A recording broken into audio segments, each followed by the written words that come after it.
नमस्कार साथियों, चलिए हिंदी माध्यम के विद्यार्थियों के लिए कुछ अच्छी चीज़ें समझिए। पहले नेशनल टेस्टिंग एजेंसी ने एक अभ्यास ऐप दिया हुआ है, बेहतरीन प्रश्न उस पर हैं। और यदि हम अच्छा काम करना चाहते हैं, अच्छे प्रश्न करना चाहते हैं, अच्छे प्रश्न करके अच्छे अंक प्राप्त करना चाहते हैं नीट 2020 में और जेईई मेंस 2020 में, तो जुड़े रहिए साथ में क्रेडिट जी के और आगे बढ़ते रहिए।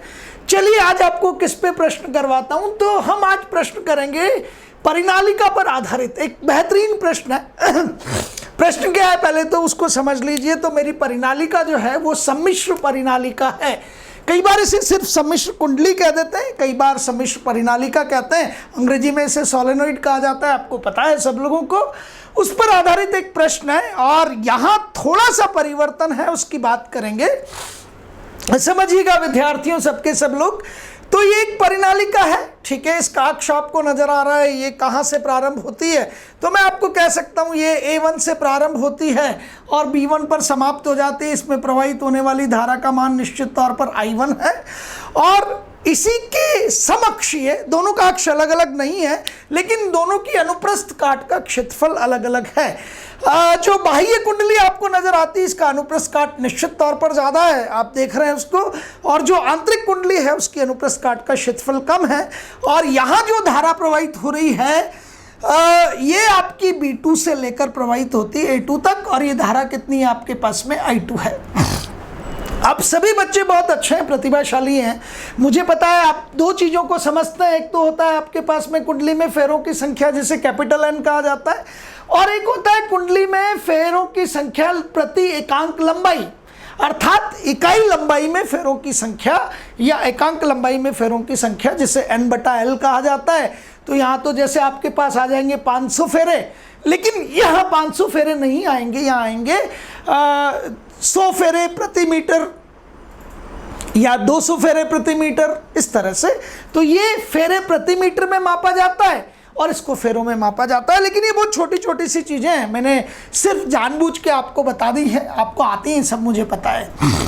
हो क्या रहा है समझिएगा सबके सब लोग।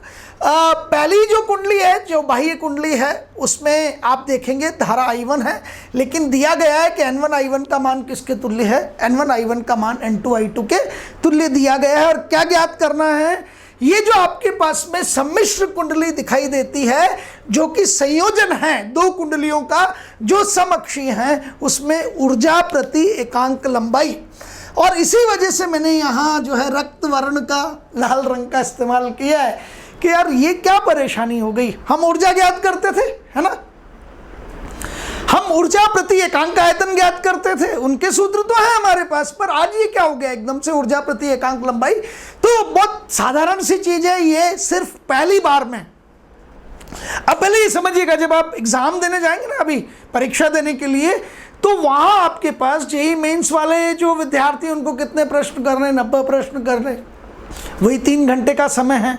और उधर तो प्रश्न आपको कितने करने हैं, तो 45 और 90 कुल 180 प्रश्न करने हैं 3 घंटे में। तो प्रश्न में जब कोई नयापन दिखता है तो हम एक कोशिश करते हैं कि इसे छोड़ दिया जाए, और जब भी आप उसे छोड़ देते हैं तो निश्चित बात है कि आपके अंक कम हो जाते हैं, रैंक पीछे चले जाती है, और कई बार हो सकता है आपका चयन भी ना हो। लेकिन इन सब चीज़ों के बारे में सोचना नहीं है, मैं आपको एक शिक्षक के नाते बता रहा हूँ।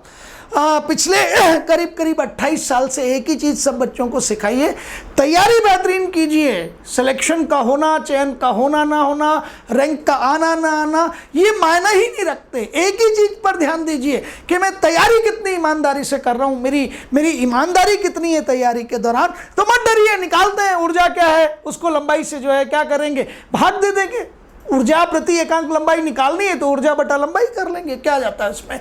तो चलिए पहले मैं आपको तथ्य समझा देता हूं, अर्थात क्या गूढ़ छिपा हुआ है, मूल में क्या छिपा हुआ है वो समझा देता हूं। तो आपको ज्ञात करना है ऊर्जा प्रति एकांक लंबाई, और उसको ज्ञात कैसे करेंगे, ऊर्जा बटा लंबाई। ये समझिएगा, ऊर्जा नापी जाएगी यहाँ जूल में, लंबाई नापी जाएगी यहाँ किस में, मीटर में। जूल किसके तुल्य होता है, न्यूटन इंटू मीटर के। मीटर से मीटर कट जाएगा तो आपको न्यूटन प्राप्त होगा, ये समझना पड़ेगा। कई बार हो सकता है आपसे ये ऊर्जा प्रति एकांक लंबाई को क्योंकि न्यूटन है ना, तो वस्तुतः ये क्या है, बल है आपका। समझ आ गया, ये बल है। बहुत बहुत आसान चीज़ है, समझ गए होंगे आप। आपके चेहरे की मुस्कान बता रही है कि हाँ सर ये पता लग गया। अब मेरे पास एक साधारण सा सूत्र है, आप जानते हैं ऊर्जा घनत्व। ऊर्जा घनत्व क्या होता है, ऊर्जा प्रति एकांक आयतन। ये रहा ऊर्जा घनत्व, ये होता है ऊर्जा बटा आयतन। तो यदि ऊर्जा घनत्व को मैं आयतन से गुणा कर दूं, ऊर्जा घनत्व को आयतन से, तो क्या आ जाएगा ऊर्जा। तो ऊर्जा के लिए मैंने सूत्र लिख दिया ऊर्जा घनत्व इंटू आयतन, और लंबाई की जगह लंबाई, ऊर्जा घनत्व का सूत्र। चूंकि कुछ दिया हुआ है ही नहीं, अर्थात ये वायु क्रोड़ कुंडलियां हैं। समझ आ गया, वायु क्रोड़ कुंडलियां हैं, तो सूत्र क्या हो गया, 1/2 बी स्क्वायर बटा म्यू जीरो, बी स्क्वायर बटा म्यू जीरो, 1/2 आएगा इसी आगे। और यदि आप देखेंगे तो यहां अनुप्रस्थ काट का क्षेत्रफल होता है ए और लंबाई होती है एल। तो कुल मिला के आपके पास जो कुंडली है, परिनालिका है, उसका आयतन कितना हो जाएगा, ए इंटू एल। समझना, अनुप्रस्थ काट का क्षेत्रफल कितना, ए, लंबाई कितनी, एल। ये है क्या वस्तुतः, बेलनाकार है ना, तो बेलन का आयतन अनुप्रस्थ काट का क्षेत्रफल को लंबाई से गुणा कर दिया, ये ए इंटू एल, ये एल से एल कट गया आपका, और सूत्र बन गया ऊर्जा प्रति एकांक लंबाई बराबर 1/2 बी स्क्वायर बटा म्यू जीरो इंटू ए। यहाँ तक सबको समझ आ गया, मेरा काम ही हो गया। लेकिन महत्वपूर्ण ये है कि यहाँ लोग जो है ना, वो बस भागते हैं, निकलते हैं जल्दी से, उसे समझना नहीं चाहते। तो विद्यार्थियों, ये बी जो है ना, बी ये क्या है, ये चुंबकीय क्षेत्र की तीव्रता है। जहां ये है, मैंने आपको ये पहले भी समझाया था कि ऊर्जा एकत्र करने का काम ये कुंडली कर ही नहीं सकती, होता ही नहीं है। ऊर्जा कोई एकत्र नहीं कर सकता। ऊर्जा एकत्र करने का काम सिर्फ और सिर्फ, ये कार्य किसके द्वारा किया जाता है, ये कार्य सिर्फ क्षेत्र के द्वारा किया जाता है। गुरुत्वीय क्षेत्र गुरुत्वीय स्थितिज ऊर्जा को एकत्र करेगा, ठीक है। विद्युत क्षेत्र विद्युतीय स्थितिज ऊर्जा को एकत्र करेगा। यदि आपके पास चुंबकीय क्षेत्र है तो चुंबकीय स्थितिज ऊर्जा को एकत्र करेगा, और चुंबकीय क्षेत्र है ही नहीं तो फिर ऊर्जा एकत्र नहीं होगी। तो जहां चुंबकीय क्षेत्र है वहीं ऊर्जा एकत्र हो गई, बस यही समझना है। क्यों, क्योंकि ये जो प्रश्न है ना, इस प्रश्न में कुछ ऐसे क्षेत्र होंगे जहां बी का मान 0 होगा, तो आप गलती से वहां ऊर्जा एकत्र मत कर देना, सब कुछ गलत हो जाएगा वरना। ठीक है, चलिए आप समझ गए सबके सब लोग। मैंने बाह्य कुंडली को बनाया, ये बाह्य कुंडली है आपके पास, आंतरिक कुंडली को बनाया, ये रहा बी का सूत्र। जब भी आप परिनालिका की बात करते हैं, परिनालिका के लिए मैंने चुंबकीय क्षेत्र की तीव्रता का सूत्र बताया था आपको, वायु क्रोड़ म्यू जीरो एन आई, बहुत आसान, ये रहा म्यू जीरो N1I1। नंबर 2 के लिए म्यू जीरो N2I2। N1I1 का मान N2I2 के बराबर दे रखा है आपके प्रश्न में, अर्थात ये तो समान है, ये दोनों भी समान हो गए। तो दोनों कुंडलियां समान चुंबकीय क्षेत्र उत्पन्न कर रही हैं, किंतु धाराओं की दिशा विपरीत होने के कारण चुंबकीय क्षेत्र जो उत्पन्न होंगे उनकी भी दिशा विपरीत होगी। धाराओं की दिशा विपरीत होने के कारण चुंबकीय क्षेत्रों की दिशा भी विपरीत होगी। ये समझ आ गया। तो पहली कुंडली ने माना कि चुंबकीय क्षेत्र उत्पन्न किया, तो कहां, तो चुंबकीय क्षेत्र उत्पन्न होता है कुंडली के संपूर्ण भाग में। कुंडली के संपूर्ण भाग में कहां, आंतरिक, बाह्य नहीं। ये रहा, आया, यहां कहां होगा, तो तीर के निशान पे ध्यान देना आप। यदि ये चुंबकीय क्षेत्र इस दिशा में है, तो ये चुंबकीय क्षेत्र, क्योंकि धारा की दिशा बदल गई है, इसलिए उत्पन्न चुंबकीय क्षेत्र की दिशा भी बदल जाएगी। तो यदि मैं B1 को कह दूं कि B1 क्रॉस के रूप में है, बोर्ड के तल के लंबवत अंदर की ओर, तो B2 डॉट के रूप में ही होगा, ये आप जानते हैं। विपरीत, परस्पर विपरीत। अब बाह्य कुंडली ने अपने संपूर्ण क्षेत्र में चुंबकीय क्षेत्र उत्पन्न कर दिया B1, और R1 R2 यहां त्रिज्याएं हैं। तो यहां आपके पास अनुप्रस्थ काट का क्षेत्रफल, क्योंकि वृत्तीय है इसलिए पाई R1 स्क्वायर, यहां पे पाई R2 स्क्वायर, और B2 कहां उत्पन्न होगा, B2 कुंडली नंबर 2 के अंदर, ये रहा। अब यदि मैं इधर से देखता हूं तो कुंडली 1 और कुंडली 2 ऐसी दिखाई देगी आपको। तो ये वाला जो भाग है, ये वाला नीले रंग का, ये कुंडली 1 के अंदर भी है और कुंडली 2 के अंदर भी है। देखो, समझ आ गया। अभी मैं कहाँ हूँ, स्टूडियो में हूँ, और स्टूडियो किस में, क्रेडिट जी की बिल्डिंग में है। तो यार मैं क्या क्रेडिट जी की बिल्डिंग के अंदर नहीं हूँ क्या? अरे भाई स्टूडियो में हूँ ना, और स्टूडियो कहाँ पर है, क्रेडिट जी की बिल्डिंग में। तो मैं कहाँ हुआ, क्रेडिट जी की बिल्डिंग में। तो आपके पास में ये जो चुंबकीय क्षेत्र है जो बाह्य कुंडली उत्पन्न करेगी, वो यहाँ भी चुंबकीय क्षेत्र उत्पन्न करेगी। तो यहाँ चुंबकीय क्षेत्र किस किस के द्वारा, बाह्य कुंडली के द्वारा भी और आंतरिक कुंडली के द्वारा भी। यहाँ चुंबकीय क्षेत्र सिर्फ बाह्य कुंडली के द्वारा। समझ गए आप? ये रहा। अब यदि इन दोनों को एक साथ देखने की कोशिश करूं तो ये ऐसा हाल है आपके पास में, दिख रहा है?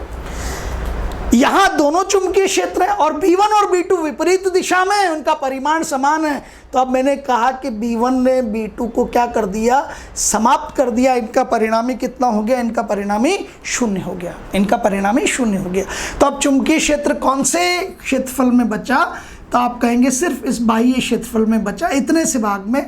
और ये A1 माइनस A2 कर दीजिए। A1 कितना है, पाई R1 स्क्वायर, और फिर minus pi R2 square, pi common ले लीजिएगा। ये क्षेत्रफल है जहां चुंबकीय क्षेत्र है, और यदि यहाँ चुंबकीय क्षेत्र है तो ऊर्जा एकत्रित होगी। और मुझे ज्ञात क्या करना है, ऊर्जा प्रति एकांक लंबाई। सूत्र मैंने आपको बता दिया, ये रहा।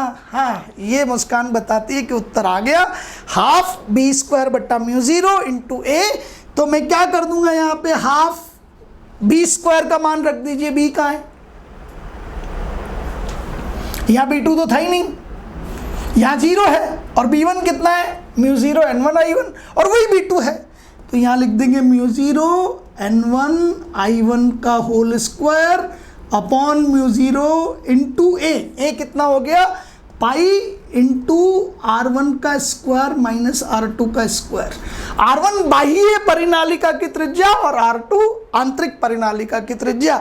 आप इसको ओपन करेंगे तो μ0 कैंसिल हो जाएगा और आपके पास उत्तर आएगा हाफ, फिर μ0, और फिर आपके पास आएगा N1 स्क्वायर I1 स्क्वायर, उसको मैं लिख दूंगा N1 I1 का होल स्क्वायर, और फिर लिख दूंगा pi into R1 square minus R2 square. हाँ, आप ठीक कह रहे हैं बिल्कुल। इसको N2 I2 भी लिखा जा सकता है, क्योंकि N1 I1 किसके तुल्य है, ये रहा, मैंने बताया यहाँ पे I2 के तुल्य है। तो एक उत्तर चाहें तो आप बिल्कुल सही कहा बच्चे आपने, हाफ μ0, और यहाँ लिख सकते हैं N2 I2 का होल स्क्वायर, और फिर वही लिख दीजिएगा पाई R1 का स्क्वायर माइनस R2 का स्क्वायर। हाँ, बिल्कुल ठीक कह रहे हैं, ये अच्छा प्रश्न है।